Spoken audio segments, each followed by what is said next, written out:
right. Good afternoon. My name is Christina Hickey, and I'd like to welcome you to the September 11th, 2020 meeting of the Study and Formulating Committee meeting. I would first like to take a roll call to establish a quorum.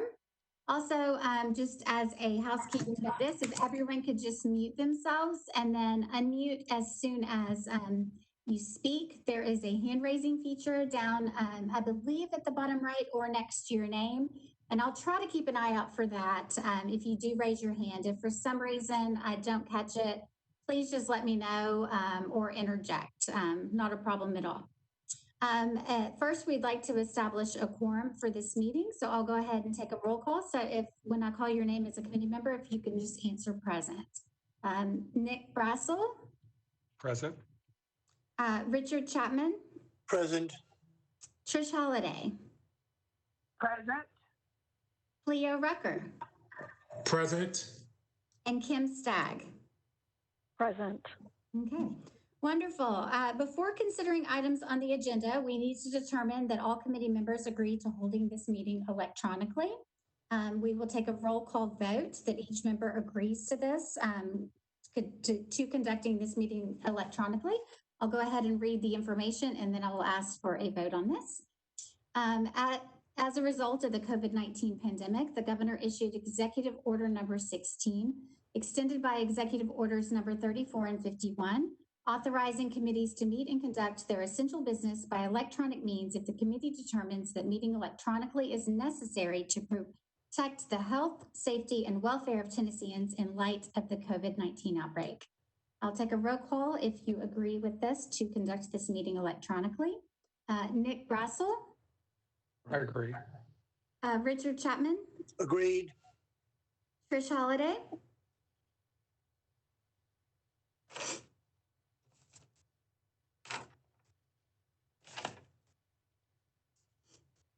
Trish, I don't know, you might be on mute. Trish Holiday. Thank you.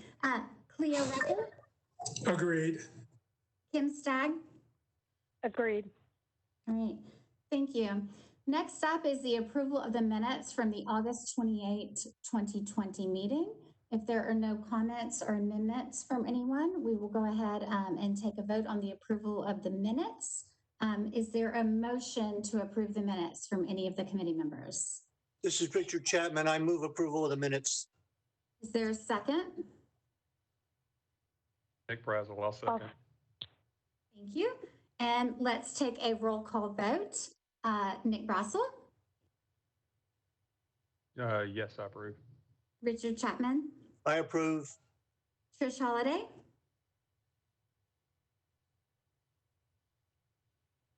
I approve.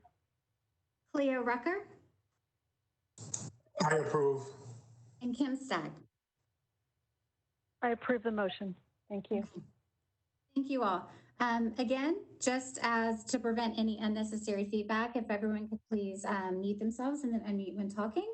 And for any comments or questions, again, I will look towards the hand raising feature. And again, like I said, there are multiple people on this meeting. So if I do kind of miss that, please just let me know and feel free to interject at any time.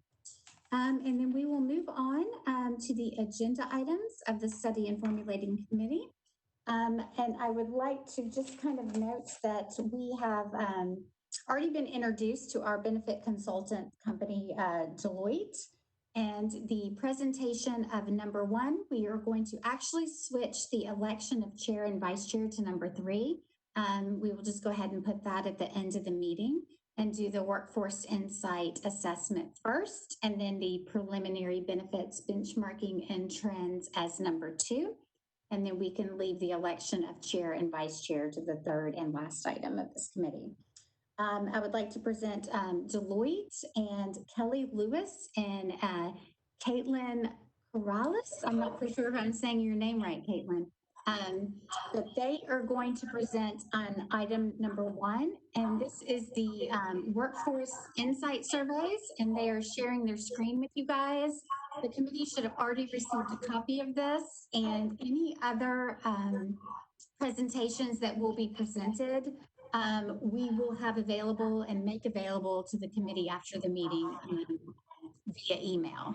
So Caitlin, And Kelly, I will go ahead and turn it over to you for the first item of the workforce insight assessment, just kind of for a background of why we did it and how this came about, and then kind of get into to the presentation. Good. Christina, this is Angela Watts. Apologies, but I was going to kick things off for our Deloitte team. Oh, absolutely. Yeah, no worries. Yeah, apologies, didn't set that up. But yeah, good afternoon, everyone. This is Angela Watts. I lead our team at Deloitte. Nice to see you again. Kelly and I were both on the meeting a couple of weeks ago. And as Christina noted, Caitlin Corrales is also joining us. And she was deep into the data here that we'll be going over with you today on the Workforce Insights Survey. So by way of background, in our discussions and working closely with HR, Metro HR, it was shared that really the Metro workforce had not been surveyed in any capacity for well over 10 years. And it was of value to hear from Metro employees about the benefit programs that are offered, as well as just what's on their minds.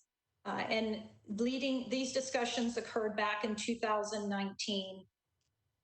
And knowing that the Metro Employee Benefit Board is, of course, very interested in offering the best benefits possible, we wanted to design a survey that would hear the voices of the Metro employees.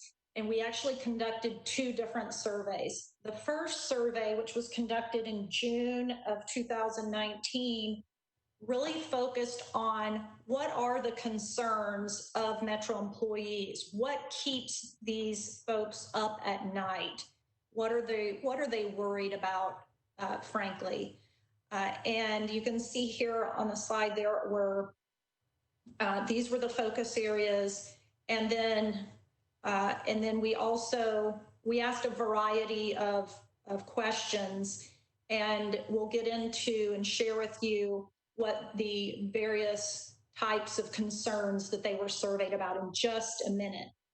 And by way of background, those of you who are into surveys, this is called a conjoint survey, where the person taking the survey is given the option of different things and they rate them. And then over the course of a series of these, choosing A over B or C over D, it ranks them in terms of, and in the survey one case, what is of most concern.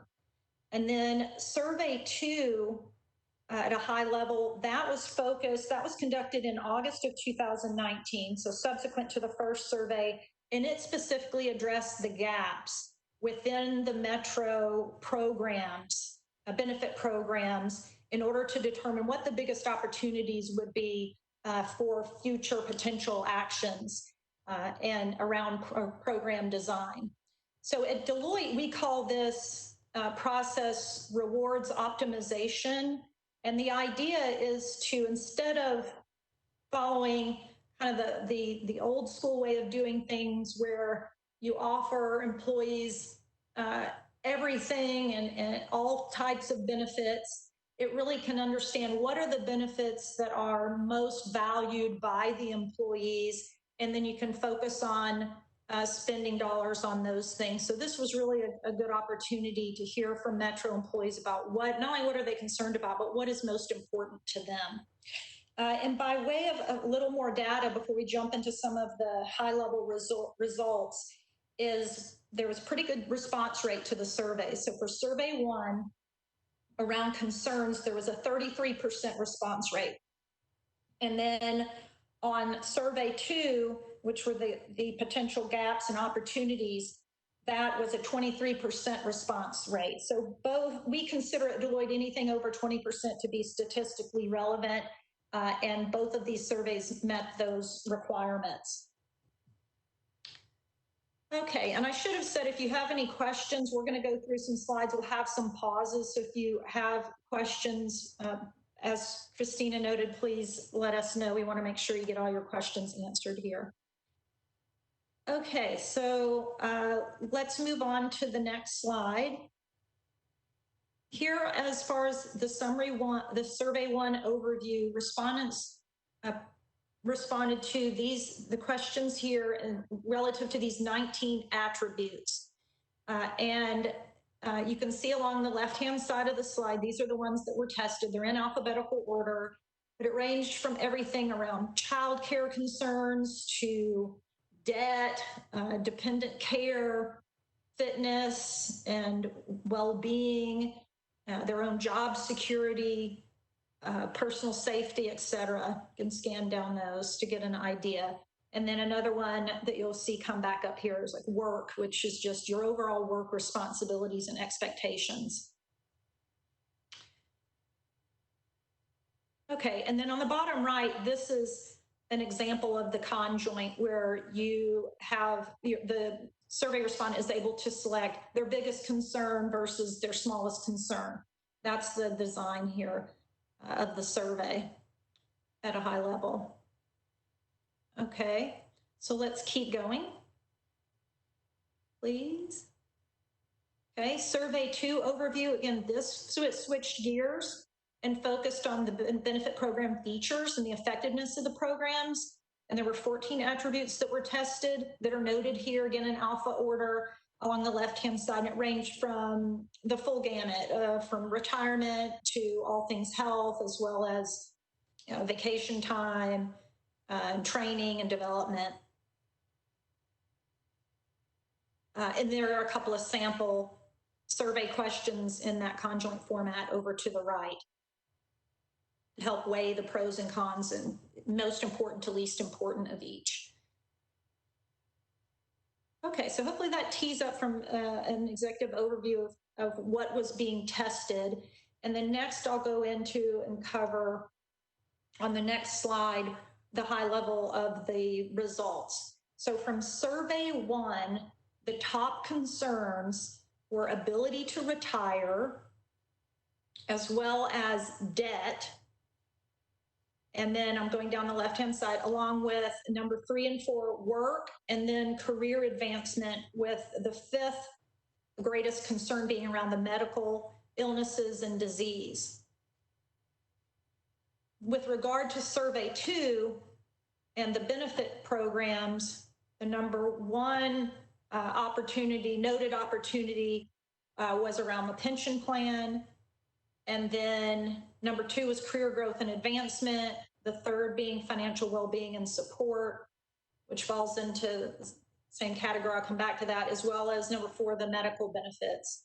So here, what we heard from the respondents is that they were interested in greater benefits around the pension plan, even to the point where some parts of the population were interested in contributing to the pension plan, which currently Metro employees do not contribute into the pension plan, but they would be willing to do that, interested in doing that if it meant a larger benefit in the end. And then moving on down, there was concern. Angela, one second. That's a really important point I'm hearing. Could you explain that a little bit more? This comment, some interest in contributing to the pension plan for a larger benefit. Yes. They cannot contribute to a pension plan, but is there another retirement savings that they can contribute to?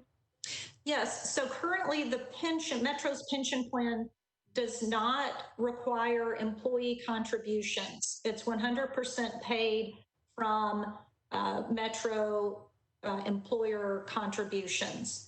In some public sector, most public sector plans, employee contributions are required as part of participation in accruing a benefit. There are other retirement opportunities within Metro with the 457 plan, which does require employee contributions.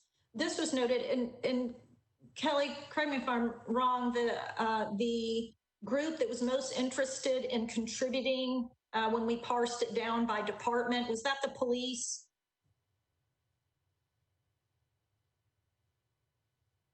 Kelly might be on mute. She can come back to that, but there was one department in particular. Yes, I'm sorry, I was on mute. Yes, it was the police department. And as Angela was saying, Metro does have a 457 plan that the police, as well as all Metro employees that are benefits eligible can contribute to.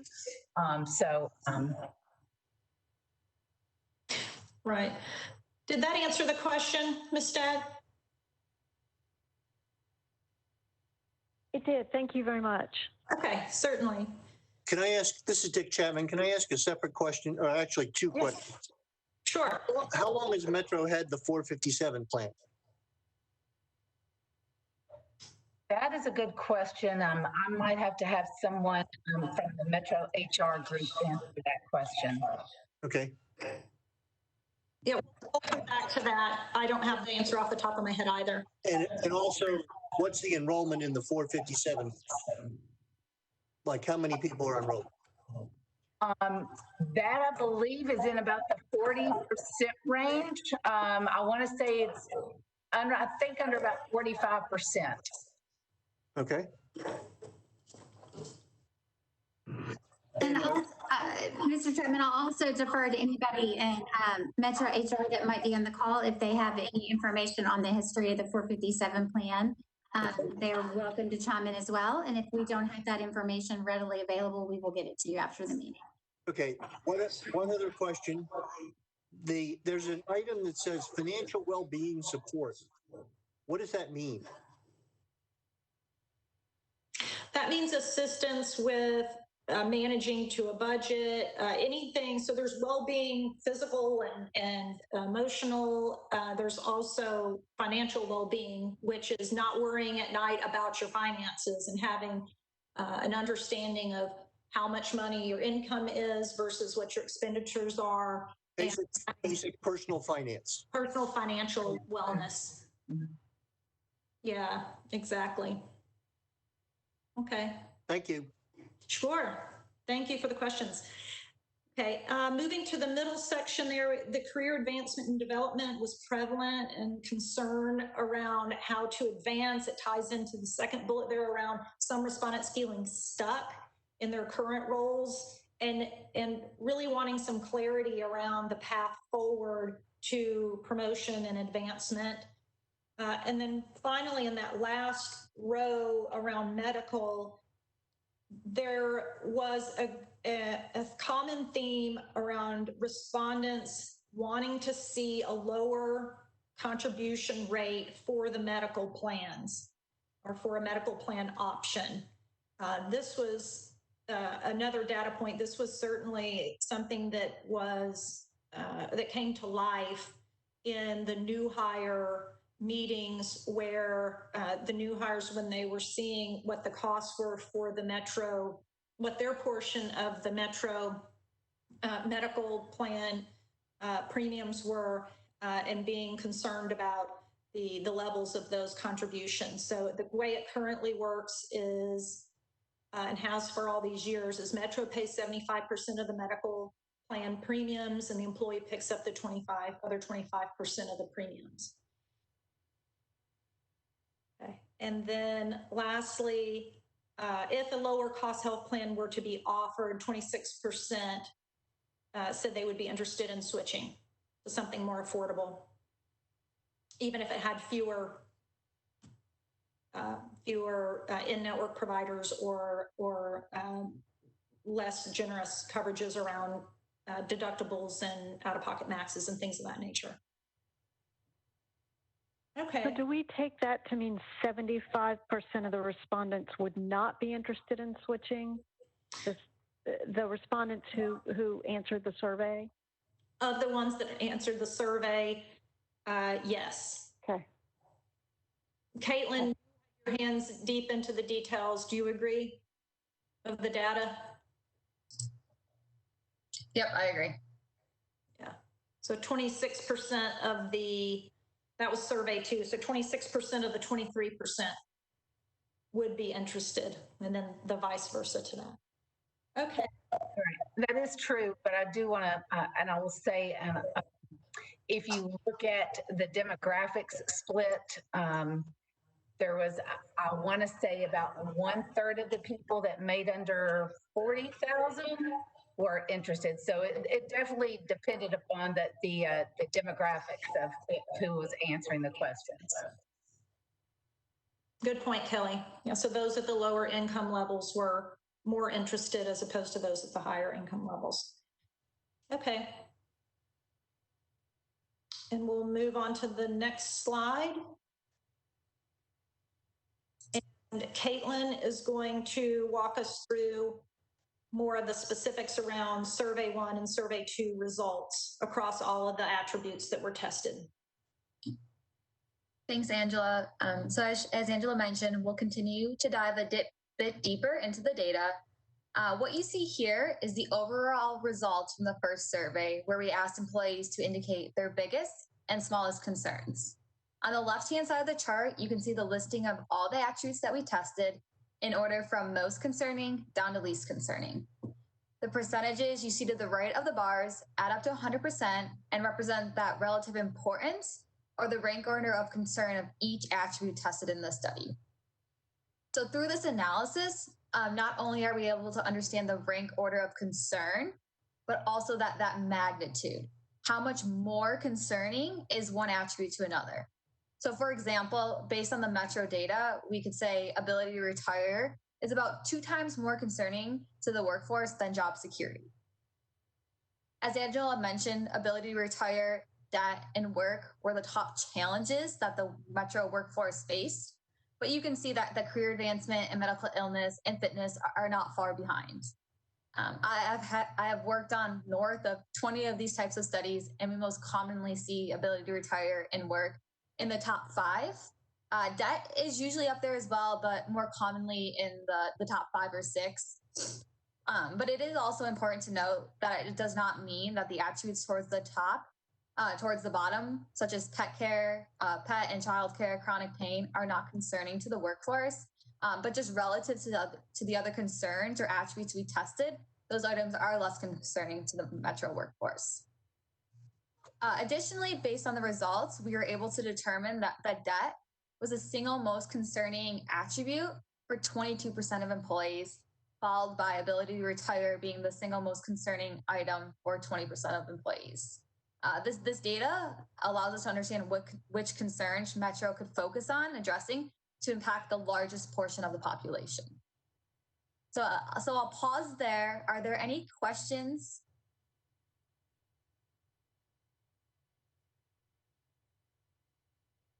I think with that, we can move on then.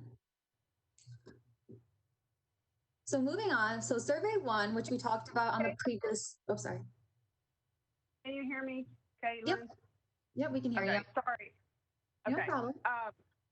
I did have a question on, I was trying to understand with this work being the biggest concern, help me unpack what it means to say responsibilities, expectations, purpose. Is that saying people don't feel purpose, or that they are, their responsibilities are not challenging? Like, what does that mean?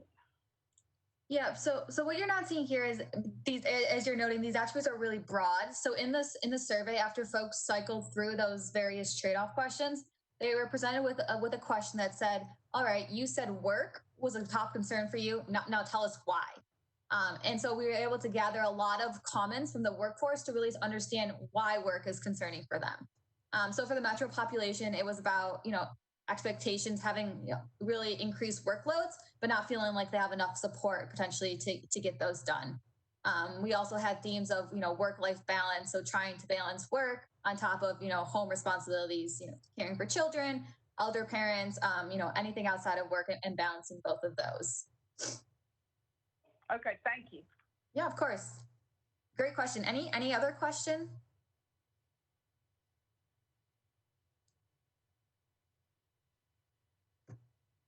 All right, so moving on. So survey 1, as we just talked about on the previous slide, it was a very broad study, a snapshot in time. And survey 2 was still broad, but focused on the benefits that Metro employees receive. As a reminder, in the second survey, we asked employees how important and how satisfied they were with a handful of the benefits. Similar to the last slide, on the left-hand side, you can see the listing of items that were tested in order from most important being medical benefits down to least important being vision benefits. A really interesting takeaway from these results is that medical benefits and the pension plan are almost 2 times more important than any of the other benefits tested.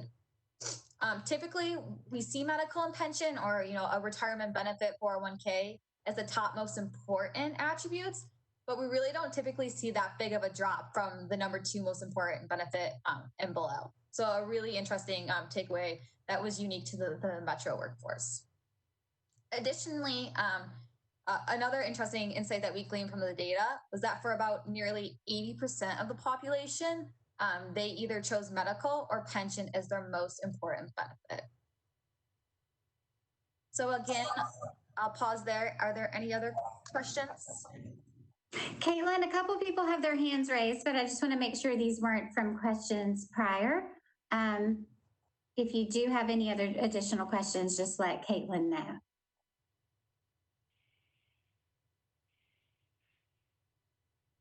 Mine was from previous.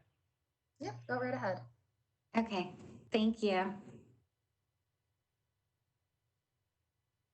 Yeah, I think that was just a previous hand raise, okay. Caitlin. So I think you're good to proceed. Great. So continuing to dissect the results from the second survey, if you recall, I mentioned that not only were employees asked to indicate the benefits that were most and least important to them, but also we asked them to indicate the benefits that they are most and least satisfied with. And the percentages that you see in that satisfaction column on the right-hand side of the chart is the relative level of satisfaction with the benefits tested, listed on the left-hand side. And again, these percentages add up to 100%, so that way we can really easily understand how much more satisfying one benefit is over another. The reason we ask employees to go through both exercises is so that we're able to understand if there are any gaps within the benefits program. So a gap can be both negative or positive, with a negative gap being where importance exceeds an employee's satisfaction with the program. So these are areas where Metro may need to carefully consider the impact of program reductions, and a positive gap being just the opposite, with satisfaction exceeding the level of importance employees assigned to the various benefits. These are opportunity areas that Metro can leverage to build on employee satisfaction and help drive up value. These are also areas where current level of investment may be sufficient, and Metro may be able to leverage them to realize cost savings or use those as reinvestment dollars into some of those negative gap or risk areas. Hey, Caitlin. Yep. This is Trish Holiday. Can you explain to me, a lot of times I associate training and development with career growth and advancement, like those sit together a lot of times. And it's interesting, and maybe I just want some sort of take on how career growth advancement is at the top, but the training and development piece is down at the bottom. And so I don't know if there's a way to interpret what that might mean for us, as I'm often used to seeing those complement each other. No, yeah, that's a great question. And we typically ask this career growth and learning developments. We usually split it out in a lot of our surveys or studies that we do. And we usually see this where that career advancement may be a more of a negative gap, but that training and development is towards the bottom. And so what we've seen is that career growth and advancement is really the conversations that folks are having with their managers and understanding their clear path to the next step. And then the training and development is really just those in-house trainings that folks might leverage for on-the-job trainings, or just to get, broad knowledge about, various Metro departments. Does that answer the question? Yes, thank you. Can I offer one observation? This is Dick Chapman. If you look at the Metro workforce, you've got large concentrations of public safety people and public works people. Those are very flat organizations. Lots of like firefighter 1, firefighter 2, not as many officers, and that's the only way you can advance. So those are relatively flat organizations, which make basically talk about career growth and advancement. If you got to work 25 years or so to get retirement, your ability to get advanced is clogged up. Yeah, I think that's a good point. And Kelly, please chime in, but we did uncover some of that because similar to the talent insights portion of the survey, when folks went through this section, if they weren't satisfied with one of those attributes listed, they were also able to provide some open-ended comments. And we did get a lot of comments kind of around what you were mentioning. Great questions. Anything else? Or Kelly, it looks like you came off mute. No, I was just going to say that was what we saw in the open-ended comments. Great. Thank you. So going back to the slides. So what we did here is we highlighted areas in red where we considered risk areas for Metro. So what we can see here is that by far for the Metro population, the pension plan has the most significant gap when comparing the importance of the program, which is really high, to satisfaction, which is much lower, followed by career growth and advancement and that financial well-being support. Now, typically, we don't see retirement as such a significant gap. It is usually a gap, but not as great as it is here. What is really unique to the Metro population is the gap we see with that financial well-being support. And maybe not surprising when we think back to the fact that ability to retire and debt were the largest concerns for the workforce. Kelly will speak to this, but there are some opportunities for Metro as we think through how to enhance the financial support Metro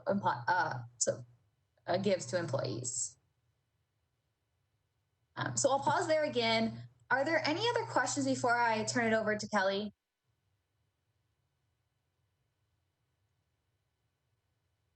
We'll really appreciate all the questions. And with that, I can turn it right over to Kelly. Thank you, Caitlin.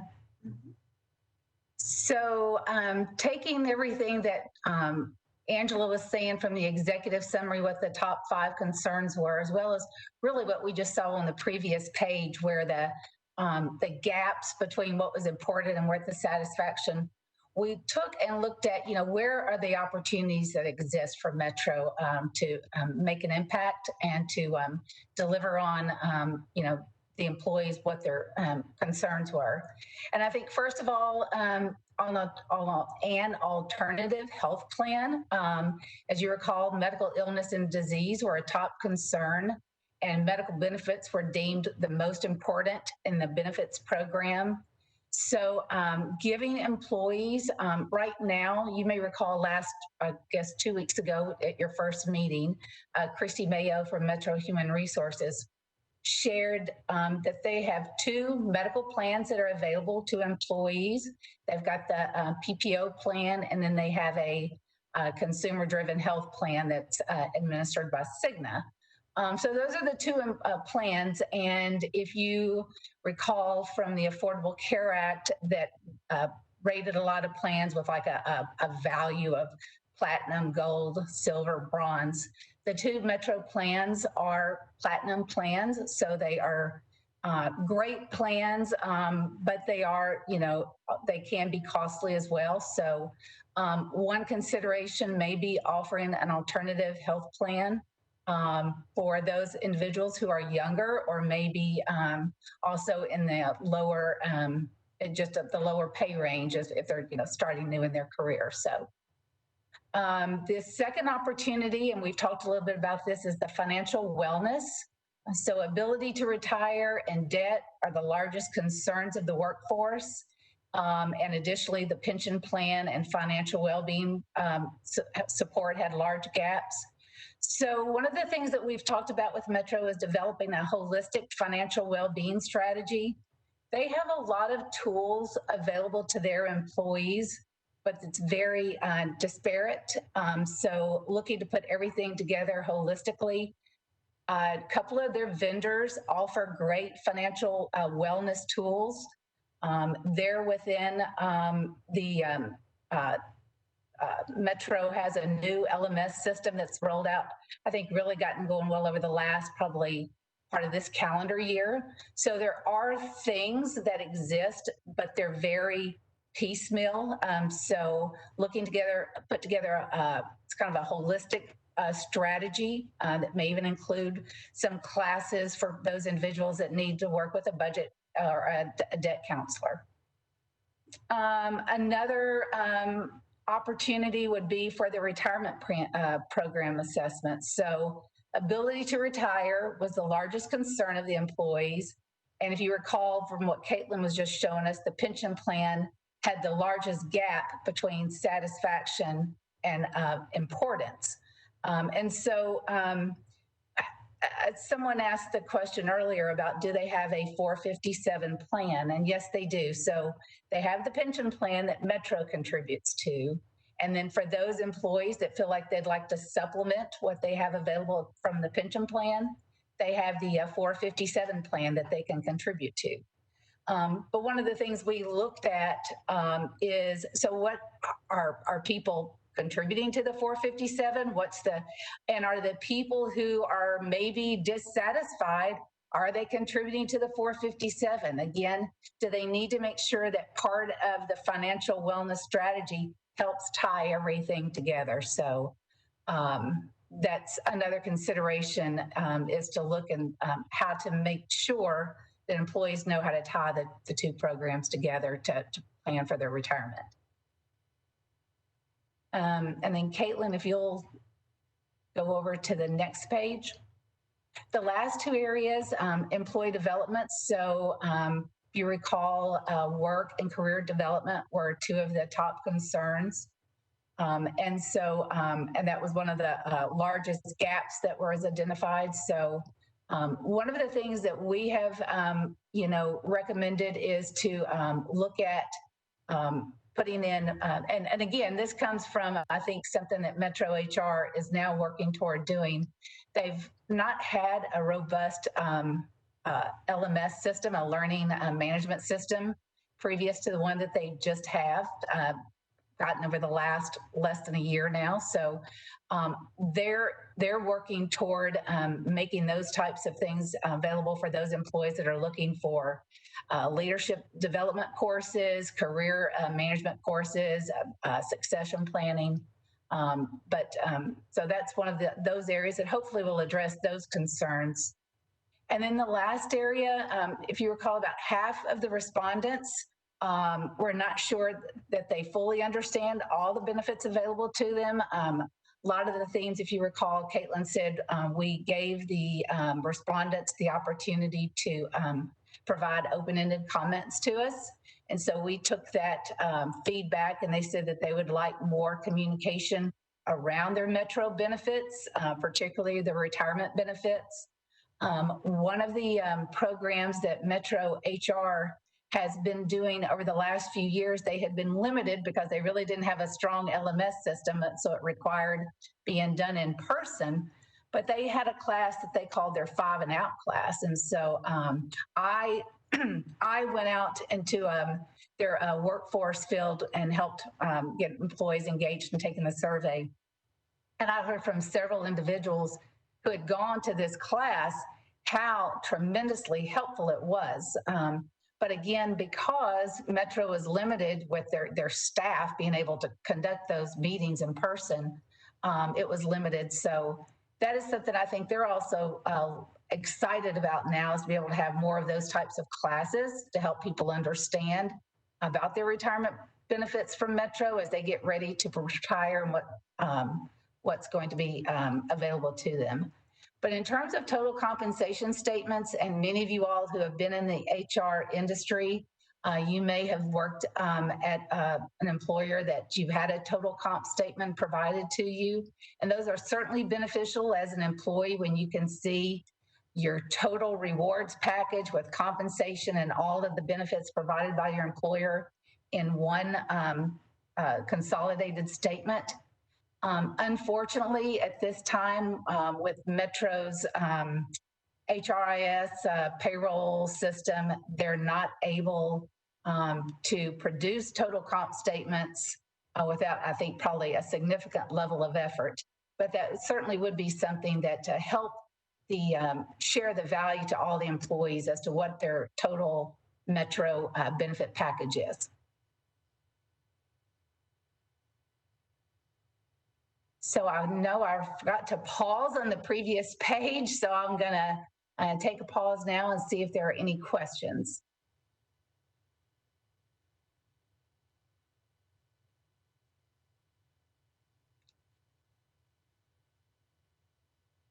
And then I think after this, I know you all have had the opportunity to look over this presentation for the last week when the agenda came out. And we supplemented the presentation with a pretty robust appendix for those of you that like to dig into data and see, more of the underlying data points. And we even were able to break it down by the demographics in case you found that helpful. So we won't go into all that's in the appendix, but if there's any questions from those that looked at it and you've got questions, please let us know. Hey, Kelly, one of the things, this is Trish Holiday. When you were talking about the employee development consideration and recommendation, is it my understanding that the new LMS, that there are populated virtual workshops and already populated that would be meeting the needs of employees in leadership development, performance management, and that kind of thing?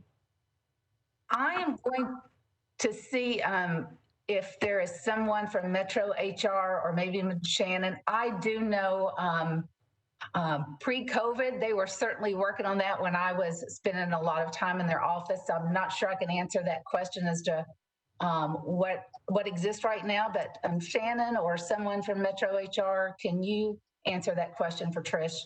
Yes, ma'am. This is Shannon. Hi, Trish.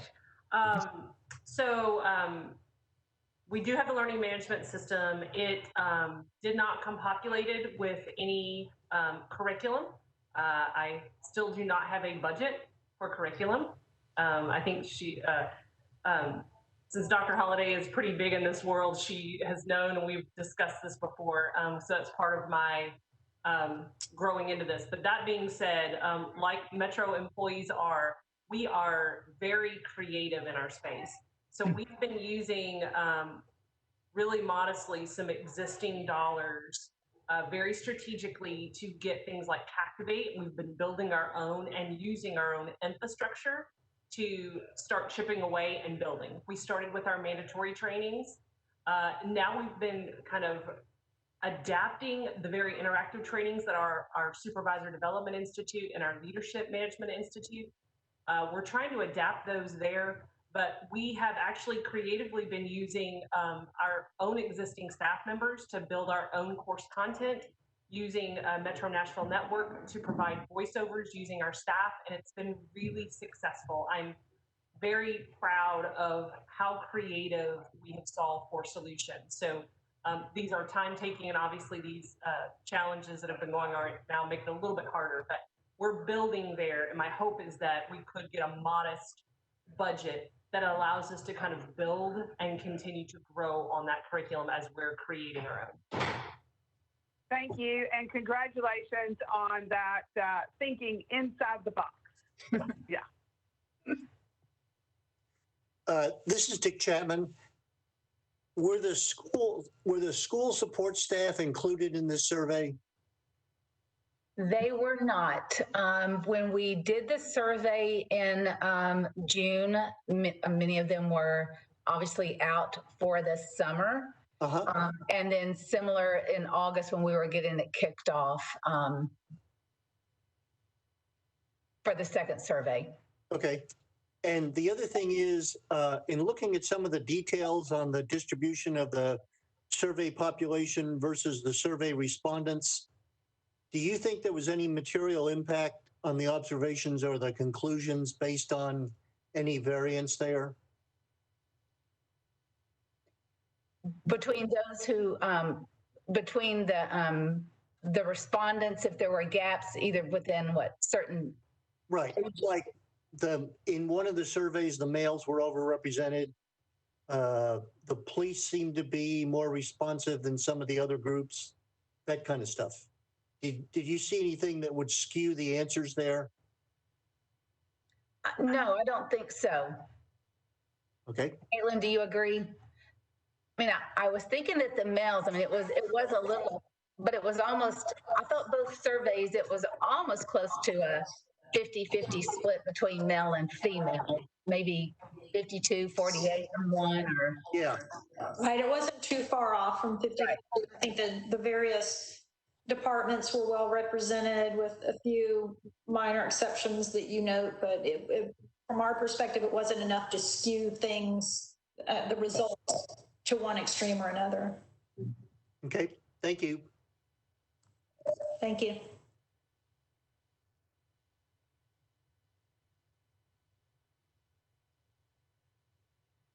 Anything else on the Workforce Insight Survey and the results?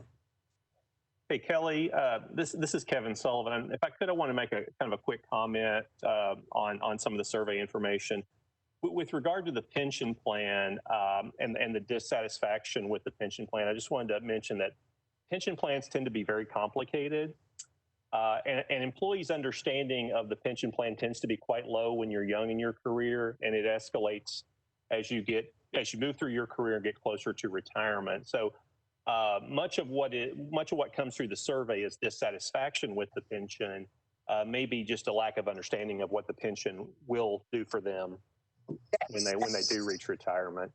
And that's, your total compensation statement comment is spot on. That's an important education tool. And in that process, I'd mention it's also important to not forget Social Security. Really, all of us throughout the country there's a habit of kind of rolling our eyes and forgetting about Social Security. But for most Metro employees, Social Security is going to be an important part of their total retirement income. So that's something that you can incorporate into those total compensation statements and is a valuable piece of the retirement picture for most folks. Absolutely. Thank you, Kevin. And that also reminded me as we were going through these survey results with the Metro Human Resources, one of the things that I think they are planning toward, again, this was pre-COVID, so it'll have to be when there's a little bit of return to normalcy and back, everyone's back in their offices. But to mention that point about maybe some dissatisfaction with the pension plan because they don't understand it, I think that they are looking at having classes more like when you've maybe hit like 5 points in. So when you get hired new, it's got 10 years vesting, so they don't do a lot of deep dive into it. But when you hit 5 years, and so I think they're going to look toward doing some classes for those. And then again, when they hit 10 years. So again, I think it's more education around, because you're right. Pension plans are complicated to understand the formula and the years of service, et cetera. So again, it's been a manpower issue with Metro Human Resources. They work hard and they wear a lot of hats and try to carry. So doing a lot of those one-on-ones has been a challenge for them. Absolutely. Kelly, this is Shannon. I just wanted to piggyback on that comment. I think you're spot on. And Kevin, I think your comments are a really smart observation. Just speaking, even though it's been quite some time, speaking from my personal experience and what I suspect is the experience of other employees, when you're hired as a new employee, you feel overwhelmed. You're trying to start a new job, understand a new organization. And when you look at all of the benefit decisions you have to make in that first 30 days of employment, the least of your concerns is a pension that requires 10 years of service, right? You've got to figure out, okay, all my covered dependents, which of the medical plans, do I have socials for all of these? Because we have to make sure we have those for federal requirements. What dental plan is the right one? Do I want all these optional coverages, EOIs? This is an opportunity to get this and that. And when I got hired, we didn't even have the optional coverages. So I felt overwhelmed just as a single person coming into this. Somebody with a family or more than one dependent, this would be the least of my concerns. But to that point, we do think, and we're looking forward to leveraging our new learning management system to really start that education effort, like kind of a, at a 5-year mark, as Kelly mentioned, you're halfway to vesting as a retention tool. Let me tell you about, remember that thing we talked about 5 years ago? You're halfway there, and let's explain how great this benefit can really be for you and help you make business decisions to stay with our organization. And then another one at 10 that says you made it, you vested. Now let's really get in and I think employee interest builds as they stay in their career and they start to face those as being realistic milestones to reach, if that makes sense. Yeah. So the LMS is going to be monumental and I think allow us to reach a significant amount of the population. And I think that's going to increase communication and understanding.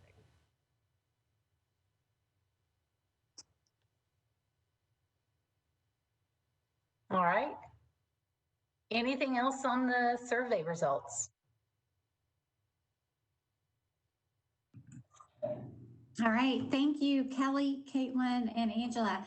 Debbie, if you don't mind switching the presenter role over to Kelly Lewis. She is actually going to take, which is on your agenda as item number 3, to item number 2. We're just going to flip-flop those. And she's going to do the preliminary benefits benchmarking and trends. Deloitte does have a presentation on that. And then after that, we will switch that presenter role over to Kevin Sullivan from Finley, and he will also have a presentation on the preliminary benefits benchmarking and trends as well. Kelly? All right, well, once again, Christina, we're throwing you a curveball and we're going to let Angela start out. Oh, okay. Kelly, I'm kidding. But Kelly is running the slides, so that's good. It's You're the same company. It's all good. We're good. We're all a family here. All right, here we go. So on the next segment here, switching gears on you. This is in response to both this segment and Kevin, when we pass it to him, this is in response to the question from 2 weeks ago around what others are doing around benefits in the public sector. So I'll go ahead and jump in. We're calling this the preliminary report. Over the last couple of weeks, what we've done is we've taken and dusted off the 2014 comprehensive benchmarking and comparative analysis study that Deloitte conducted. And I'm going to briefly share with you what the landscape was in 2014. And then we will share with you what has transpired among peer cities and counties since 2014 to bring it current date. And then Kevin will do a deeper dive on the pension plan. The next few slides do talk about pension and retiree medical, and I'll explain why, but Kevin's presentation is going to dig deeper on pension and retirement trends in particular, and Metro's pension plan. Okay, so in 2014, this comprehensive study was conducted, and we benchmarked against public sector as well as private sector organizations with regard to the health and welfare benefits, retirement, and leave benefits. The overarching results, so item 2 here, is that Metro benefits were over 20% more valuable than the averages of their peers and broader public sector market for the general employees. When you look only at public safety employees, Metro's benefits were over 10% more valuable. The major drivers of this differential were the pension and the retiree medical, hence the reason why we're focusing on those more so today for this refresh of what's happened since 2014. And there are a little more details here. The analysis was based on the benefits offered back in 2014 to new employees. The peers and entities in the public sector market some of them had amended their plans in recent years to either reduce or eliminate certain benefits and cost containment efforts. And then just to mention that there was a lot of changes around retiree medical, with in some cases retiree health benefits not being offered to new employees. And then, so just for point of reference, in 2013, Metro made a change to the eligibility for retiree medical from 5 years to 10 years of service. And then they also did what we called indexing of the premiums, where the employee share of the premium for retiree medical benefits was greater at the lower years of service. And then as they accrued greater years of service, Metro would pay more of the premium. So that indexing of the premiums and the cost share was indexed back in 2013 for point of reference. Okay, the next slide, and I have 3 slides and then I'll see if there are any. I'll pause for questions. The next. Trying to advance it. It's stuck. Okay. Well, when the suspense ends and the next slide pops up, there's a chart here that will graphically depict the results of the 2014 survey. Here we go. And just to orient you to the page, what we call this was a BPI. It's called a Benefit Performance Index. And across the middle there, the 100, that indicates, the value of 100 indicates that the Metro benefit plan is approximately equal in value to the value of the market plan that we're evaluating against. So here you can see, since all of these bars, and I'll explain the different colors in just a second, are above 100, you can quickly, from a visual standpoint, see that Metro's benefits were more valuable, are in 2014 more valuable than the peers that we were comparing against. The blue bars are Metro versus the sister cities, so that the peer group, and then in total, and then in, or I should say all the peers, the red bars are Metro versus only private sector peers that we looked at, and then Metro versus the public sector peers is the green. So we basically split them up into different cohorts. Focusing over to the right, I mean, you can see the big bars there that say all retirement benefits for general government. That's where, in particular, against private sector, that 376, you can see a significantly greater value for the Metro benefits relative to private sector. No big surprise there. Private sector pension plans in particular are very rare in private sector, and retiree medical benefits in private sector are basically not heard of anymore, even in 2014. The focusing to the right-hand side, that's where all of the benefits are for general government. And Metro versus all the peers came in just over 20%, and then versus public sector just over the 13%. So the 113 means 13% above or more valuable, and the 122 number means 22% more valuable. And I will note that the market plan is based on the most common benefits offered by the peer group. I have lots of background information on how we develop the market plan if anyone would like to dig more deeply into that, but we did very carefully identify what would be the appropriate comparator plan, or what we call here market plan. Okay, so one last slide on 2014 before we get into to what has transpired since then. These are the 16 peer cities and counties that were included in the benchmarking analysis for your point of reference. And to date, there have been an additional 4 or 5, I believe, peer cities that have been added to the list of peer cities that we have done some high-level research on over the last 2 weeks since we received your request. Okay. Next. All right. It's slow. Okay, Kelly, take it away. Yes, I apologize. My internet is so slow here today. But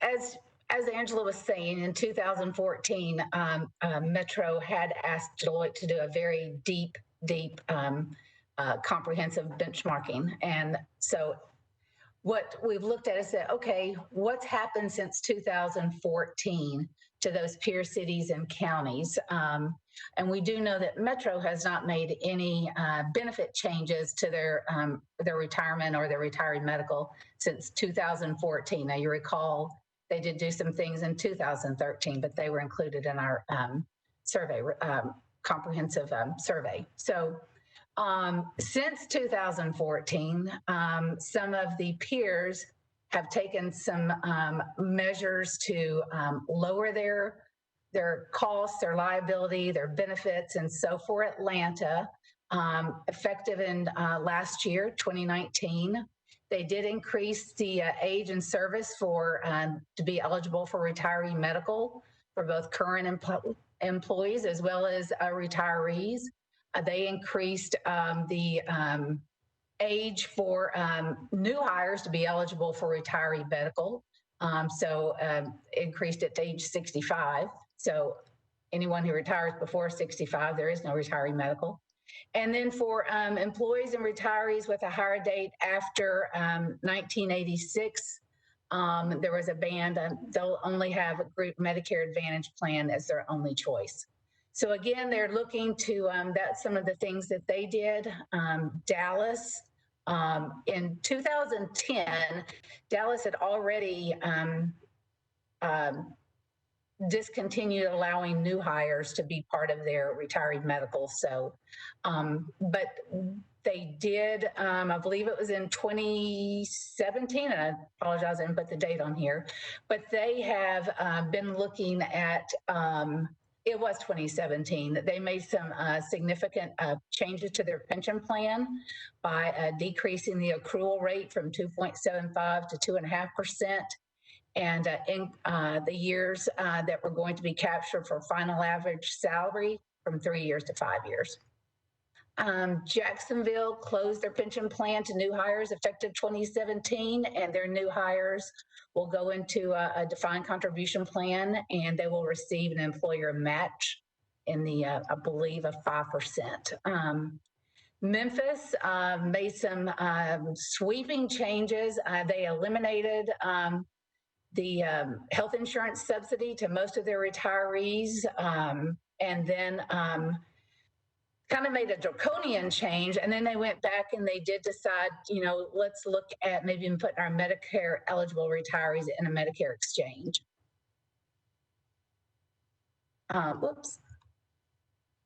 Richmond, they began to fund their OPEB plan in February 2019. And they are no longer going to provide any supplemental or retiree medical for their retirees. Once they become eligible for Medicare, all city-sponsored healthcare coverage will end.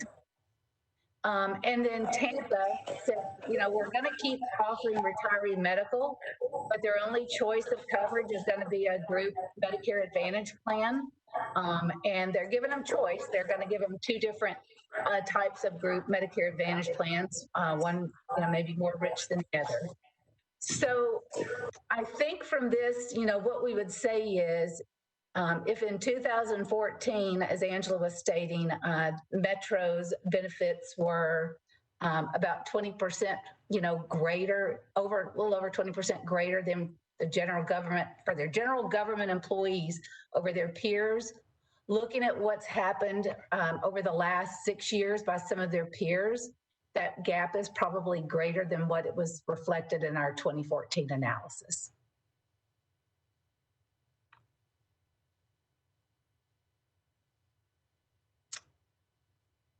And over the course, and just for those that we just talked about, what not only those in the last 6 years have strategies that they've looked at. Obviously, I'm sure you all know that, you know, the retiree medical benefit is a huge cost driver for many cities and counties that still do provide it.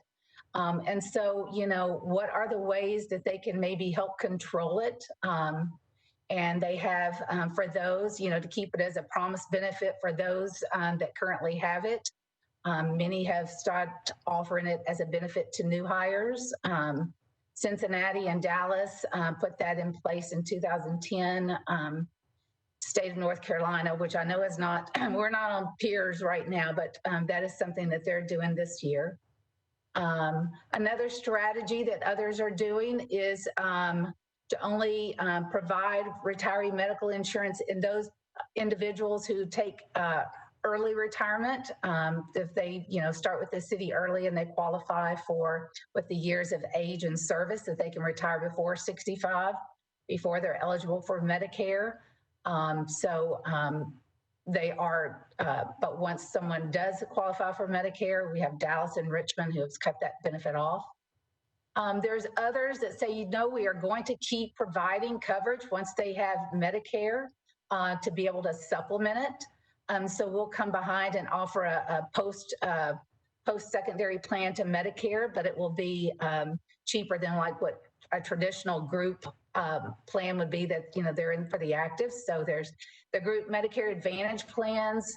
There are Medicare supplemental plans or Medicare indemnity plans. And as you can see, that seems to be probably one of the most common avenues that cities and counties are putting in place is to continue to provide coverage, but just moving to a different type of plan structure.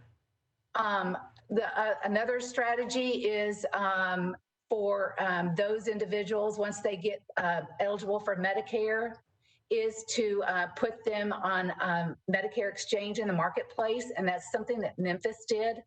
So they're still giving them, they're essentially kind of funding a sort of a health reimbursement account, putting money in there, and those retirees have access to purchase their own coverage, but they're off the administration of like human resources. So it kind of lowers the administrative burden, and plus you don't have to go to procurement to procure a plan, or you don't have to manage the vendor or do vendor negotiations. So you're still giving the individuals access and paying for them to have access for supplemental insurance, but it's through the Medicare exchange on the marketplace. And then the last strategy, again, is somewhat draconian, but it's to either eliminate or to reduce, significantly, the employer health premium subsidy. And again, Memphis was an example of that, that they switched that. And just, I know this looks odd that they're on 4 and 5, but I think what Memphis did back in 2015 was they just went in and did a sweeping elimination of their retiree health subsidy. And then through some morale issues and some things, they did go back and decide to say, we are going to reinstate it, but we're going to use the Medicare marketplace exchange. So, and then lastly, just what many have done, and it's certainly what Metro did in 2013, was to increase the years of service that are required for vesting for retirement benefits, both pension and medical. And I think that Kelly, Kelly, could you Yes. confirm this data looks at general employees and peers for general employees? It does not have information about fire and police benefits, correct? No, it may or may not. Some of them have very, you would be amazed at how unique some of them are. Some of the, where Metro's pension plan covers general government and police together, although they do have different benefit formulas. Some of the cities and counties, they pay separately into a totally different system for the police officers. So I will say, as we were gathering this, we probably were just looking at what existed, and it was probably mostly around general government. It could be that some of these did cover both the general government and the police. But by and large, I would say it was probably more for the general government.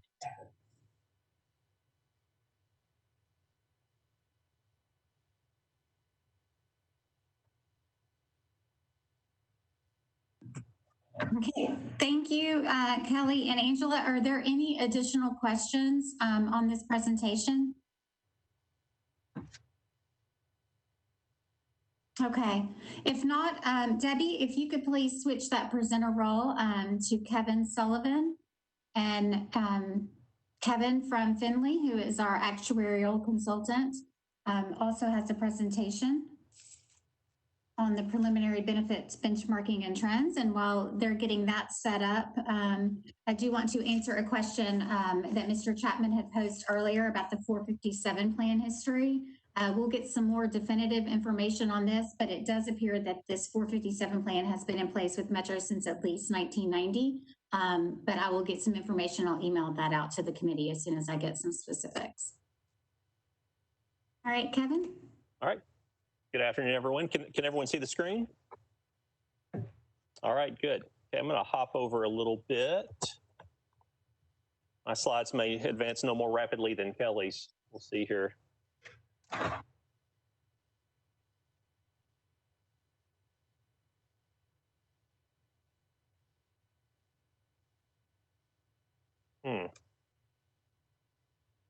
try something different. I don't feel bad, Kevin.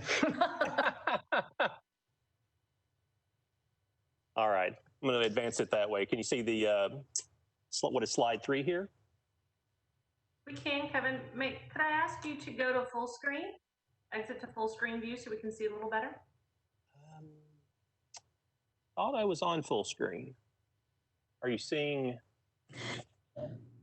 We see it, Kevin. It's just pretty small. I don't know if you can increase. I want to put it in present.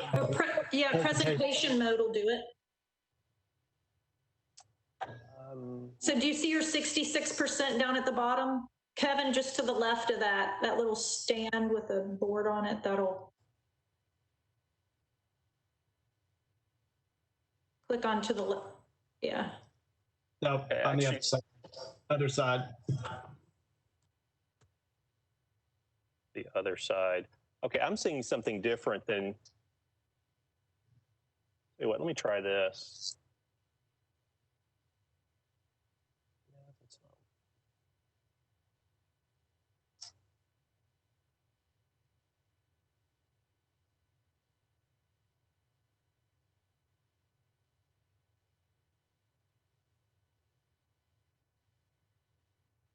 Are you still seeing the condensed version, or are you seeing the full screen? Kevin, I think we're seeing some files. So okay. Yeah. I'm sharing. I've got 2 screens going. I think I'm sharing the wrong screen. Oh, no worries.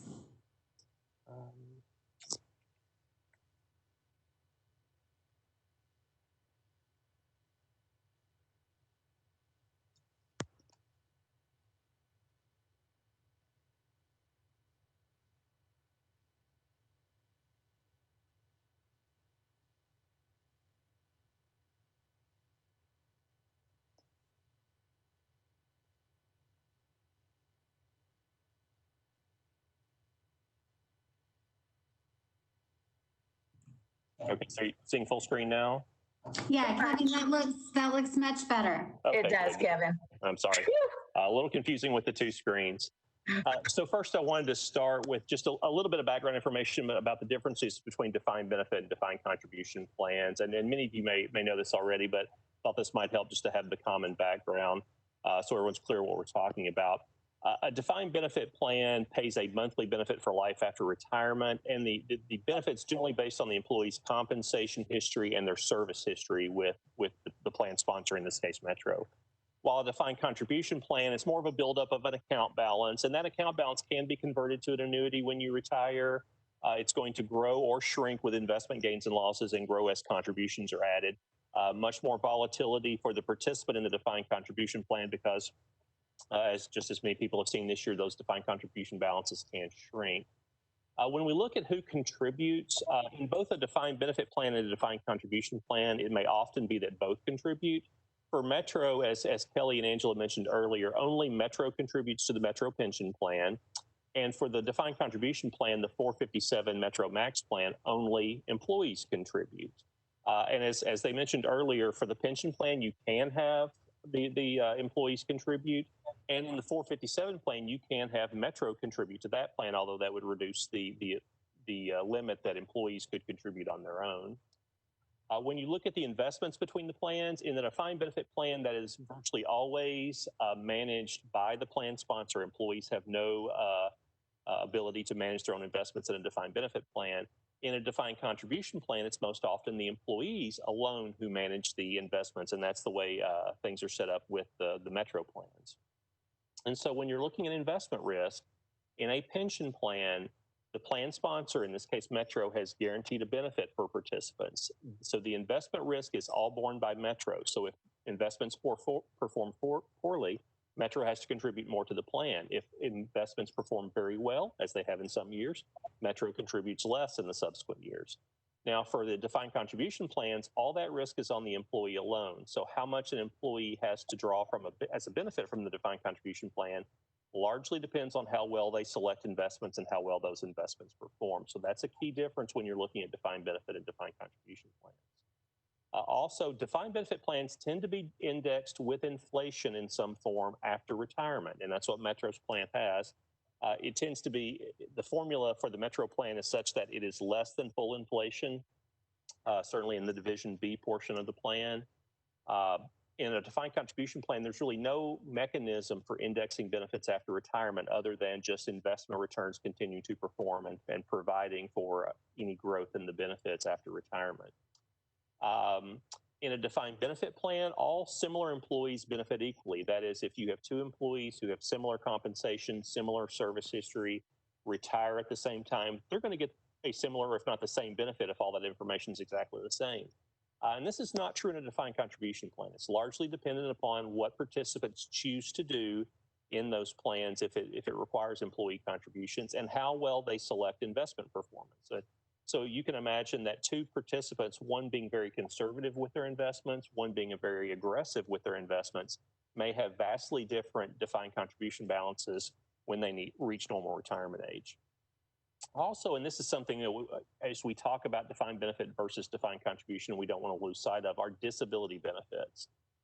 Defined benefit plans generally have a provision to provide benefits upon disability, and Metro's plan is a perfect example of that, providing both medical and in-line of duty disability benefits. And that's not really available under a defined contribution plan. The balances are there, and those balances can be provided upon disability, but there's no ability to provide enhanced benefits if someone becomes disabled in a defined contribution plan. Okay, so I've got some slides that are based on some national data from the Bureau of Labor Statistics from their March 2019 National Compensation Survey. And this includes data on both public and private entities, but it excludes the following groups, which are agricultural establishments, private households, self-employed, and also federal government workers. And the website location for the data files are located there, so you can look these up. So what we have here are the percentage of workers with access to plan by type. And there is a little difference between access and coverage under a plan, because a participant, if it requires employee contributions, may elect to not contribute, and therefore they don't participate in the plan. So this looks at access. So when we're looking at all workers, so I've got all workers and separately full-time workers for private industry, state and local governments, and then combined. And it shows how many employees we're looking at here. 120 million in private industry, 19 million in state and local government, and 139 million total. So this is based on survey respondents. For all workers in private industry, 16% have access to a defined benefit plan. Now, if you compare that with state and local government workers, 86% of those folks have access to a defined benefit plan. And if you look at the combined number, it's 26%, which obviously will fall in between. Now, if we look at defined contribution plans for all workers, private industry, 64% of those individuals have access to a defined contribution plan, much higher than the coverage rate or the access rate for defined benefit plans in the private industry. State and local government, much smaller at 37% and 60% combined. So if you look at coverage of either type, so the individual has access to either a defined benefit or defined contribution, and in many cases both, it's 67% in private industry, 91% in state and local governments. So looking at full-time workers in general, the coverage ratios are a little higher. In state and local governments, 99% of workers have access to a retirement plan of some type, either defined benefit or defined contribution, with 94% having access to a defined benefit plan, 41% access to a defined contribution plan. And of course, Metro, for example, would be in both these numbers because there is a defined benefit plan and a defined contribution plan. So Metro is one of the common situations of having both types of plans available. Now, if you compare that with the private industry, it's really flipped. 73% have access to a defined contribution plan, and only 19% have access to a defined benefit plan. So certainly if you're comparing private industry with state and local government, at least right now, state and local government defined benefit is much more common. Private industry defined contribution is much more common.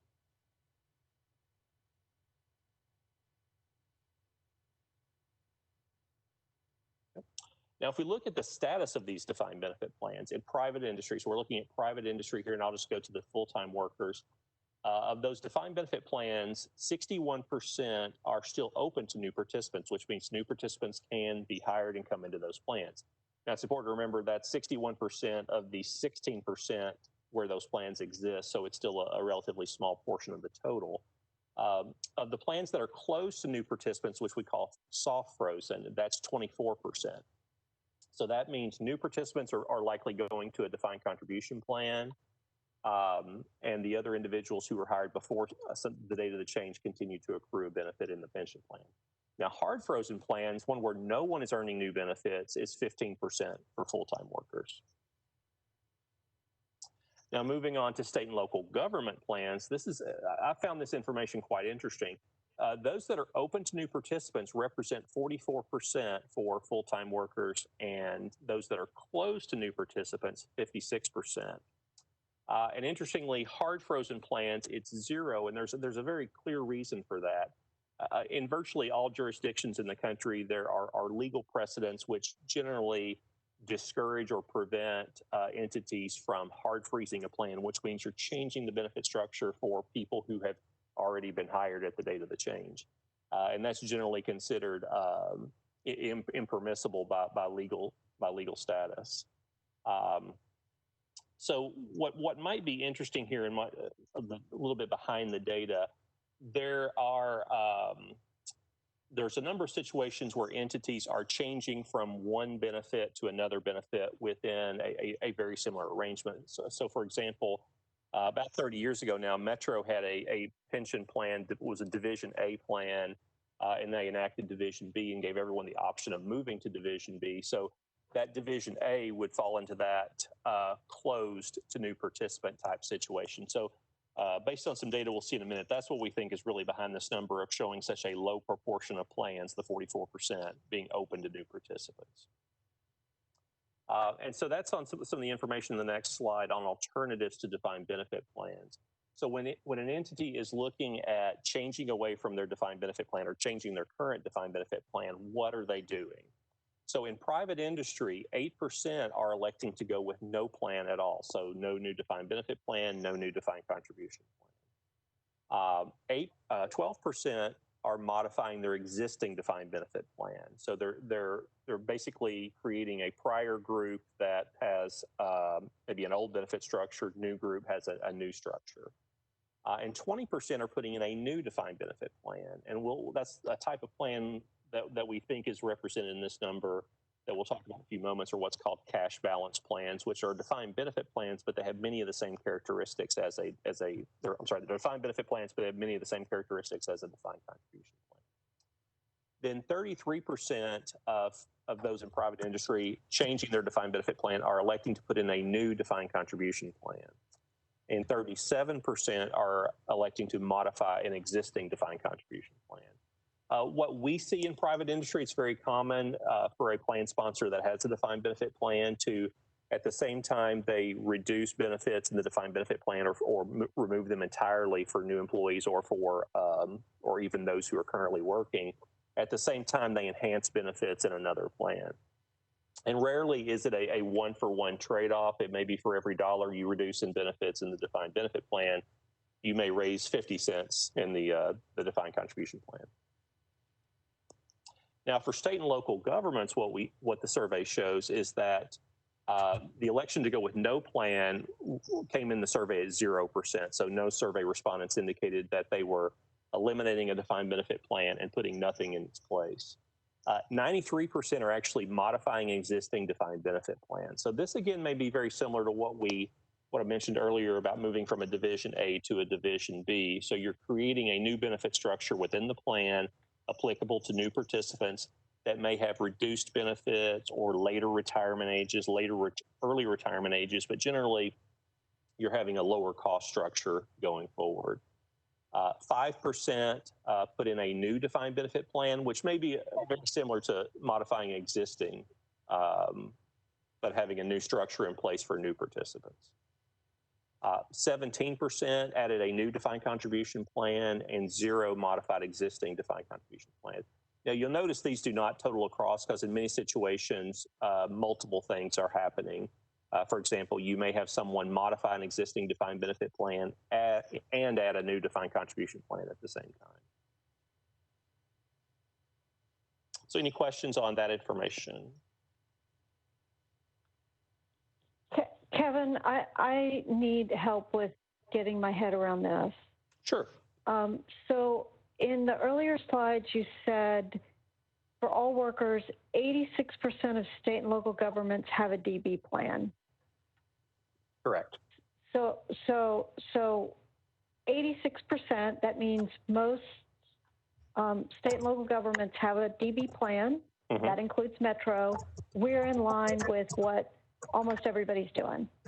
Correct. So then you go on and you tell me that state and local, 56% have closed their plan to new participants. So while most state and local governments have a DB plan, over half have closed them to new participants. Okay. Yeah, I'll give you an example, kind of a local example that might be helpful here. TCRS, the Tennessee State Consolidated Retirement System, a few years ago, they had a traditional plan that looked exactly very similar to Metro's plan currently. And they elected to make a change for new participants, where new participants would go into a hybrid plan. So it's a kind of falls between defined benefit and defined contribution. So when you look at TCRS's employees, anyone hired before that date, which is still the bulk of their employees, they're still in a pension plan. So both groups, the people hired after, I believe it was 2013, those hired after 13, those hired before 13, are all in a pension plan. But the vast majority of TCRS's employees are in the closed plan, the soft frozen plan. So that's an example where all of TCRS's employees are in the 86% that have access to a defined benefit plan, but the vast majority of their employees are in that closed or soft frozen group at 56%. Only the new people hired after 2013 are in the open to new participant group. Okay.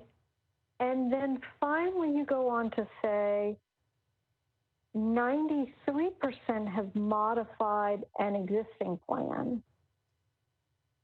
Correct. And that would again be very much like TCRS. Okay. All right. That's thank you. That's really important. I want to make sure I understand where we are compared to what everybody else is doing. Yeah, and that's a very good question because the data here is a little confusing. But yeah, TCRS is a good example of the 93% as well. So 7 years ago, they decided to make a change to their existing plan, and what they decided, so they were looking at an alternative to a defined benefit plan. And what they elected to do was to modify the existing plan for new participants. And so they're reflected in that 93%. Thank you. Sure. So any other questions before we move on to the next item? So I want to talk a little bit about hybrid plans. And so we've talked about defined benefit and defined contribution. Hybrid plans generally fall somewhere in between. And there's been more interest in these plans over the last 10 to 15 years in the public sector. The benefits in a hybrid plan can be paid as an annuity or a lump sum or installments. And there's a significant level of risk sharing with regard to the investment risk. And as we'll talk about in a few moments, investment risk is very important in defined benefit plans because that's what's largely driving cost changes over time. And so hybrid plans have an element for employees to share in that investment risk. And so as you might imagine, if investment risk is poor, then employees are going to see a lower benefit than if investment risk or investment return is very good, where employees will generally see a higher benefit. And these hybrid plans can take on a number of designs or features. The general goals of these plans are to reduce cost, reduce the investment risk for the plan sponsor by sharing it with employees, and to reduce the contribution risk and volatility for the plan sponsor. And I don't have really anything in the presentation today about TCRS's plan, but it might be an interesting one to look at because it has some of these elements to it of reducing cost, sharing risk, the investment risk with employees, and has some guards in place so that if certain things happen, they have the ability to reduce benefits for employees so that the employees are sharing some of that contribution and risk and volatility with the plan sponsor. Because as you might imagine right now, in a typical defined benefit plan, which Metro's plan is, Metro bears all the investment risk and all the contribution volatility. So if investment return is poor and other experience of the plan is poor and contributions are rising, the employee sees no impact of that other than maybe tighter budgets for Metro as a whole. But Metro is responsible for making the contribution, so Metro bears all that risk right now. So this graph is from the National Association of State Retirement Administrators, and this shows just some trends over the last 15 or 20 years of new plans being added at the state level. And so the golden color boxes represent where states have added a mandatory cash balance plan. And again, a cash balance plan is a plan where the employer puts in a fixed amount. The investment return may be tied to market indices or pools of assets, but the employee does share in that investment risk that if it doesn't do well, the employees, their accounts don't grow as much. The blue boxes represent a mandatory hybrid plan. By mandatory, we mean everybody must contribute to the plan. And so TCRS or Tennessee, you'll see representing that lower right-hand box. They added that plan about 2013 for their employees. And you can see maybe over the 5 or 6 years preceding that, several other states had also put in place mandatory hybrid plans. Going back a few years, you'll see optional defined contribution plans and optional hybrid plans added by other states. But really, you see a significant uptick in the trend of the mandatory hybrid plans over the last few years. So I wanted to switch gears a little bit and talk about the funding of plans in general and of pension plans. Certainly, as you look at the Metro plan, it's important to consider its current funding level and cost, certainly relative to any alternatives, but also see how it compares with other pension plans in the public sector. So Metro has the benefit of having a plan that's been very well funded for many, many years. Generally, a pension plan in the public sector is considered well funded if it's at least 80% funded. And generally, higher is better. And Metro has generally been higher for most of that period. So you'll see two lines here, the red line and the blue line. The red line indicates the funded status of the plan on a market value basis. So that's just measuring the assets at June 30 of each year. The blue line represents the funded ratio on what we call an actuarial value, and that's where we're averaging in gains and losses over a period of 5 years. This is a mechanism to try to manage contribution volatility, so Metro's not seeing their contribution rate jump wildly from year to year, and it's generally worked quite well. So generally we consider the blue line the most important measure of how well funded the plan is. So over the last 20 plus years, generally Metro has always been above 80% in its funded ratio. Right now it's at one of the highest levels it's been, and it's really sticking with that level for the last 5 years of between 95 and 100% funded. So at June 30, 2019, the plan was 97.1% funded on a market value and 95.5% funded on an actuarial value basis. Now, indicating how this compares with public plans around the country, the median funded ratio for all public plans is 73%. So Metro's plan is much better funded than the typical public sector plan. Here on slide 12, just a little more information about the funded history, just showing how that's been largely consistent over the last few years. And that's because generally over the last 5 years, investment return has been fairly unremarkable, I'll put it that way. We've had some good years, some bad years, but we haven't had vastly good years or vastly bad years that tend to create much more volatility in the funded ratio. And speaking of that volatility, and I apologize, I know this graph is throwing a lot of information out there, but this the blue line represents the recommended contribution rate that we recommend for Metro to contribute to the plan, and Metro has always contributed over this going on 30-year period or 25-year period here. The green and red bars represent investment return greater than for the green or less than in the red versus expected. So this doesn't necessarily mean, for example, that all the green bars are, or for example, all the red bars are losses for the year. It's just a loss versus expected. For the last few years, we've assumed a 7.25% return. In the last 3 years, the Metro return has been greater than that. And even in 15 and 16, where it was less than that, they were still generally positive returns, although I think 2016 was very much flat. So you'll see that the contribution rate, the blue line, has been as high as nearly 19% in 2013 after we had recognized all those large losses from 2008, 2009, or as low as about 6% back in 2000 after we'd had several years of good return pushing the contribution rate down. So generally, while this is a considerable range of 6% to 19%, it's generally been a manageable variation for Metro, and certainly usually we know where the rate is going at least a year or two in advance, so there's some time to plan for these swings. But this does highlight the risk with defined benefit plans, is that you can't necessarily say that we're going to contribute 12% every year. That's the current rate. It may go up, it may go down. We generally expect it to go down slightly over the next couple of years, but it's largely dependent upon what happens in the investment market.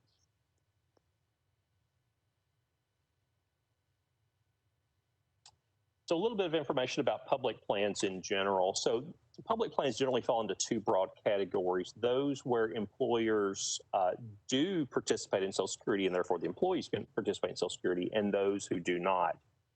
Certainly if the employers do not contribute to Social Security, which are represented on the graph on the right, you're going to need to provide a larger pension benefit in those plans because the employees don't have the benefit of potentially benefiting from Social Security during retirement. And so these lines represent, going back to 2002, first, the red line represents what the employees contribute. So in plans where the participants do not participate in Social Security, the contribution rate has been largely stable at 8% average during that period. But you'll notice a very clear trend of the costs for employers going up during that period.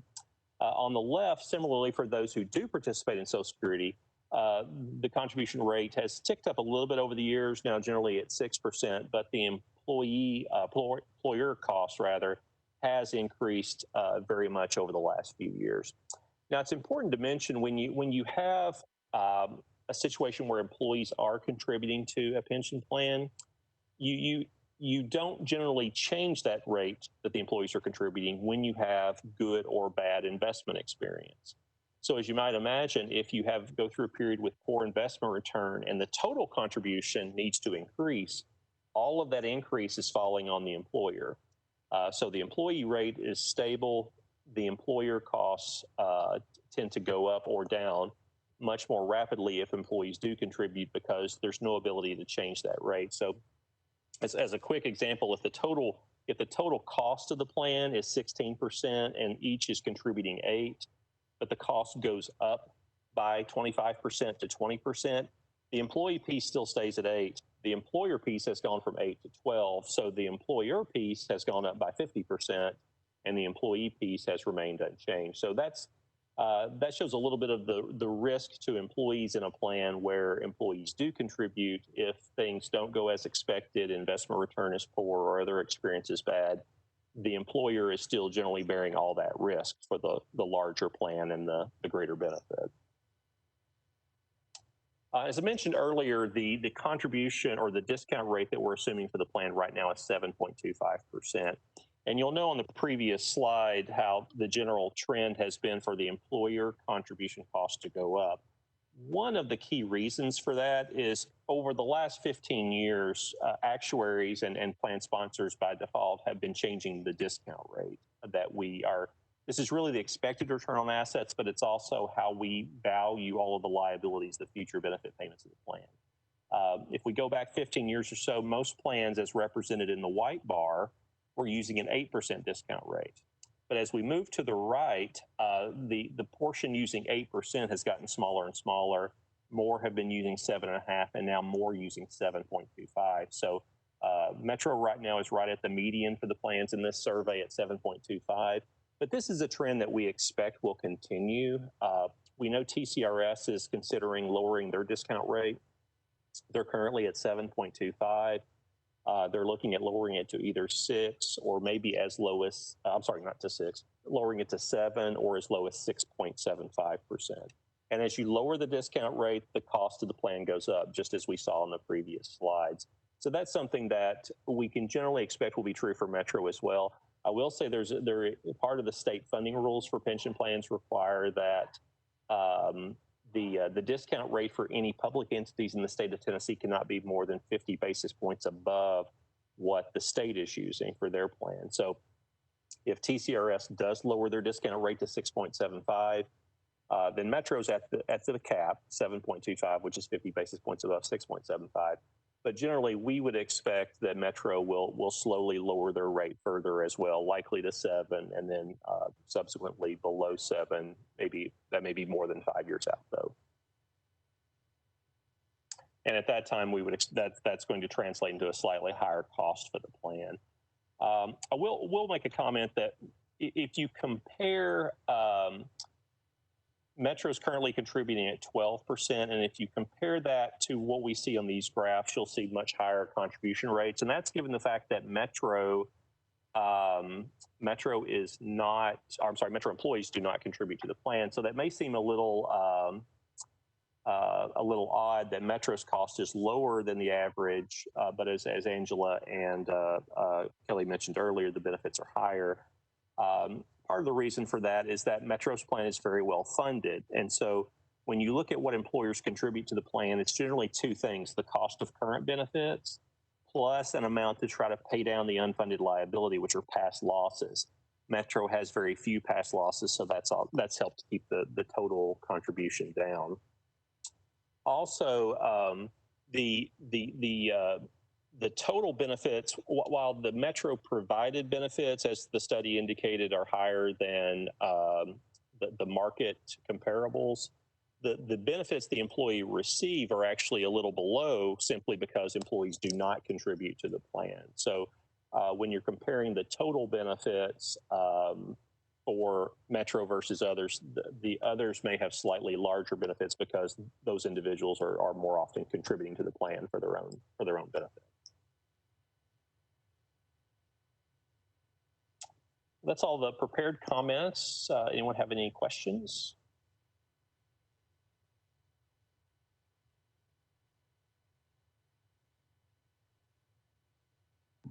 All right, thanks, Kevin. Are there any other additional comments for any of the 3 presentations that you've seen from any of the committee members? All right. Thank you to Finley, and also thank you to Deloitte for your presentations.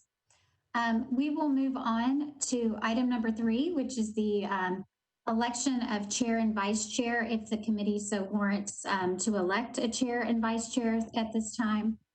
Committee member Kim Stagg did make a suggestion earlier that maybe someone with a benefit background maybe chair this committee. That is just a suggestion. Are there any, I'll open the floor up for any nominations for the election of chair, if the committee so wishes to at this time.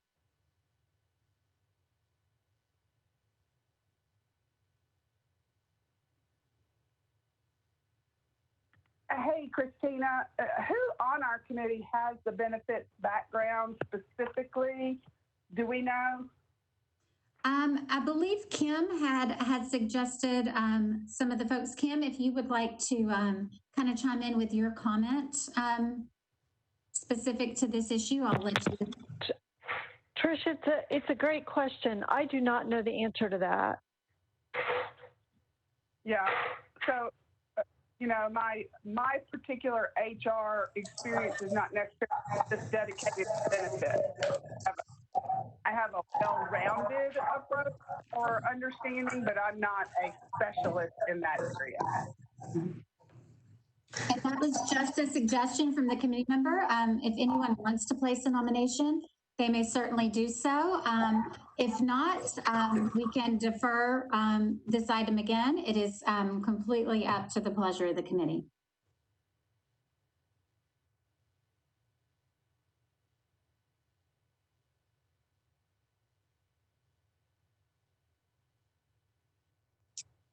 I would recommend that we defer. I think as we get into more of the information and each week, but if there's no problem with it, I think that maybe next meeting we can pick up the issue. Okay. Yeah, yeah. Okay, if this is the recommendation or the pleasure of the board, we are certainly happy to place this item on the next agenda. And that kind of leads in, unless anyone has any other additional comment. I'd like to offer one suggestion. Sure. And this is for consideration of a chairman. A chairperson is probably a better word. This is going to be a wrestling, to a certain extent, we're going to wrestle with some pretty tough issues. We may need somebody who has experience in bringing people to conclusion as opposed to someone who has a technical background in benefits. We can draw upon the interest or lack of interest on our behalf of the consultants to gather information for us. And if the past reports or anything as a model, they've prepared summaries of various proposals, including what this might mean as far as the benefit structure and the cost of the benefits. But we're going to struggle with 5 people bringing different backgrounds to the table. It might be more important to have somebody who can bring us together, talk together and bring us to consensus than someone who has technical background.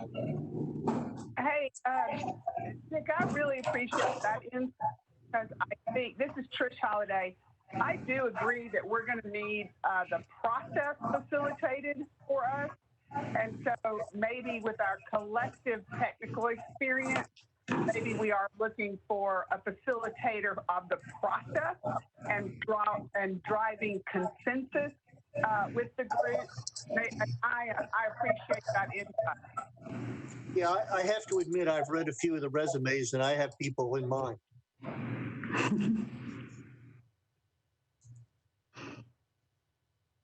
That makes very good sense. Christina, I do have one more question. If you can hear me. Yes. I am aware that there are reports from this same committee, of course, made up from different people, back from 2014 and 2015. And I think it might be very helpful for the other committee members to receive those. I know that the 2012 report is in our book, but there are some very interesting findings from the 2014 and 2015 report that I think everyone may find helpful, along with, the note that none of the went before council except the domestic partner provision of team report. And then I also know there is a much longer 2006 report from this same committee that if anyone wants to see that, they might find that insightful as well. Okay, thank you, Kim, for that suggestion. Yes, the 2012 and the 2014-15 prior study and formulating committee reports, final reports should be included in the black binder of helpful information that you have received, as well as kind of a cover sheet of what had gone to council and what had been approved. The 2006 report is not in your binder, but I will be more than happy to grab that information and provide it to all the committee members so you can see that as well.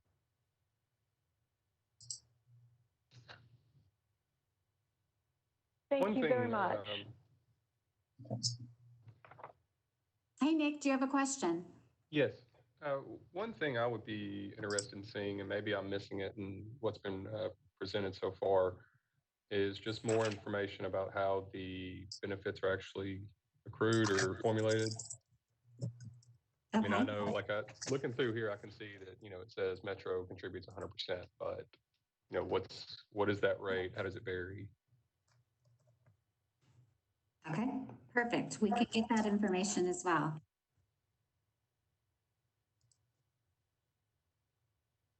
Are there any other comments, questions, suggestions, anything else that the committee would like to see at this point that I can research and possibly email out to you all? Yes, sorry, quick. Go ahead. I just wanted to make sure I heard correctly that the 2015,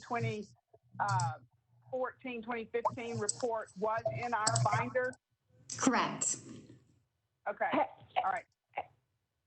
Hey, and Trish, it's not separately tabbed.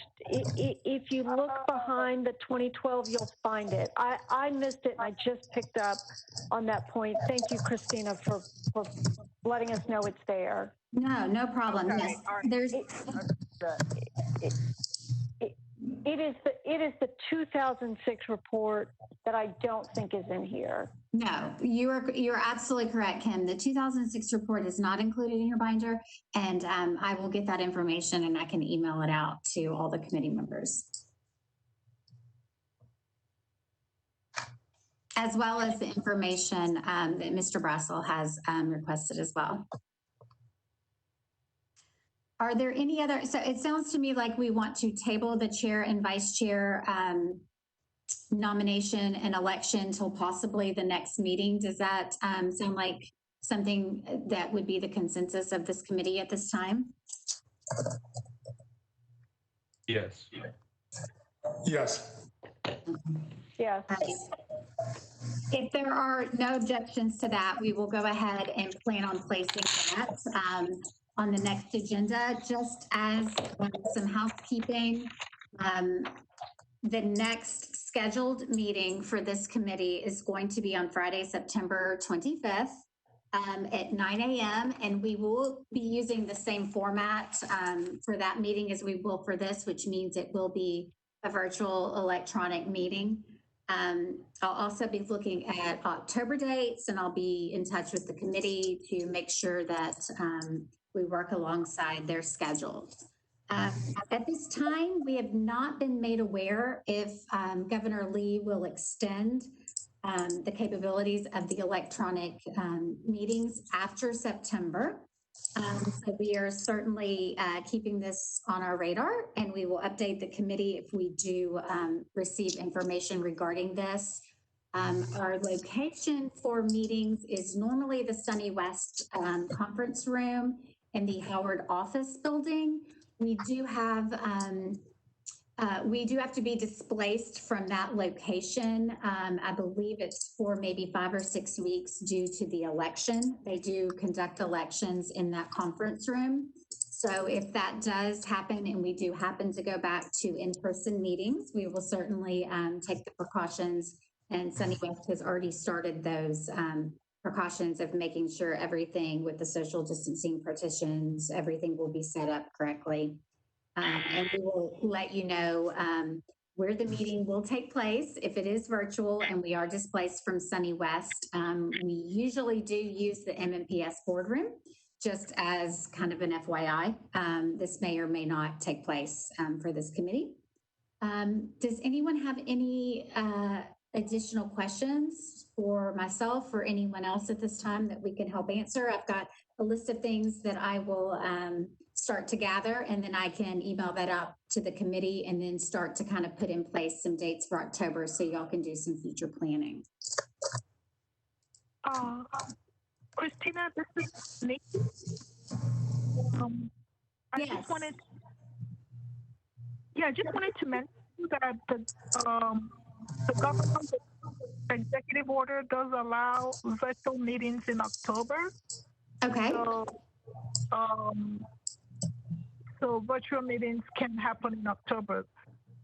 Okay. Do you have an end date on that, Nikki? Let's see here. I think it's just a minute. I'll get you an exact date. Okay, perfect. Yeah, if you could forward me that information, that would be wonderful. If he has extended the order past the end of September, that would be great to know that information. And then I'll also poll the committee to see if they would like to continue virtual or if they'd like to go back in person as well. We'll do another poll of the committee to see what the committee would like to do at that point.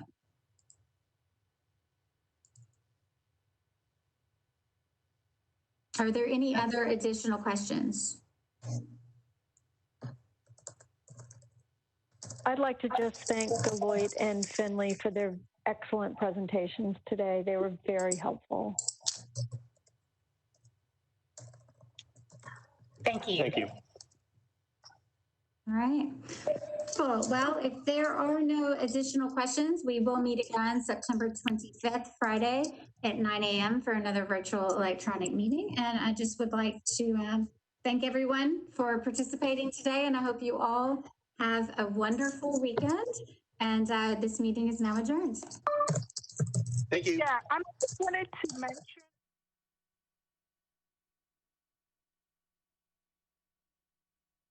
Feedback. What was the date again? The governor's executive order is extended to October 28th. October 28th. Okay. Yes. Thank you. That is very helpful information. And then I will poll the committee and we will get with you guys to kind of figure out what your what the pleasure of the committee is. Thank you. All right. Thanks, everybody. Have a good weekend. Thank you. Great job, Christina. Thank you. Thank you. Thank you. Great job, Christina.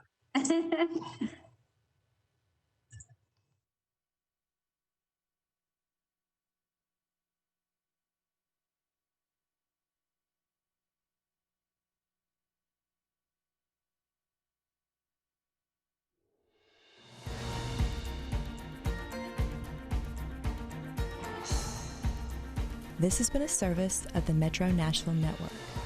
If you would like to see this presentation again, or for more information about this and other programs, visit nashville.gov.